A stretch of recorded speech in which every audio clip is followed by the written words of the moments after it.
Pinakilala si Vice President Jejomar Binay bilang susunod na presidente ng bansa sa kanyang pagbisita sa Maguindanao.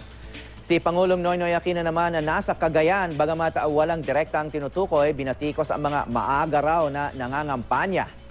May news to go si Lea Alvis.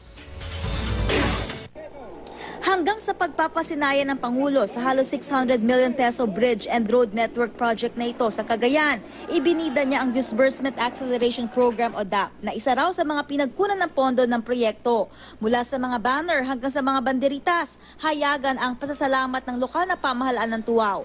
Pero hindi maiwasang maungkat na ang probinsya, baluarte pa rin ni Senador Juan Ponce Enrile, isa sa mga leader ng oposisyon. At ang Pangulo, hindi ganoon kalakas sa Cagayan sa mga nakaraang eleksyon. Noong 2007 po, number 19 po ako sa Apayao. Noong 2010, tumakbo ako senador, presidente na po. Umasenso na po ako, number 4 na po ako. Nagkatulungan man tayo o hindi, ako po, ama ng bayan, presidente ng buong Pilipinas, kailangan tugunan kung saan ang pinakamataas sa pangailangan. Kasama ng Pangulo si Interior Secretary Mar Rojas na madalas niya rin kasama sa ibang lakad. Sinasabing posibleng maging pambato ng Liberal Party sa 2016 presidential elections si Rojas. Pero sabi ng Pangulo, ayaw niya sa mga maagang nangangampanya. Pakasama, pag nagbabasa tayo ng dyaryo araw-araw, tila marami nang nangangampanya. Para nakalimutan lang, may problema tayo ngayon. Meron naman problema sa 2016 na eleksyon. 2016 na yon.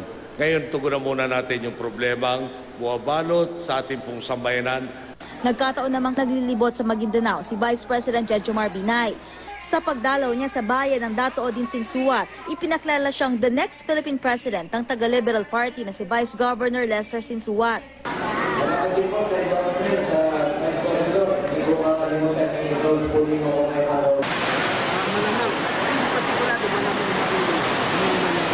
Kasama niya si ARMM Governor Mujib Hataman ng Liberal Party nang mag-guest of honor siya sa anibersaryo ng bayan ng Sultan Kudarat.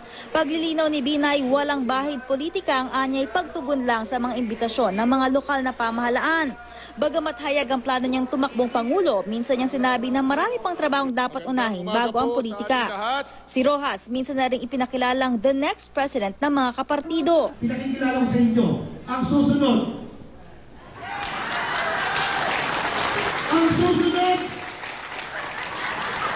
At special mention din sa ilang pagkakataong kasama siya ng Pangulo.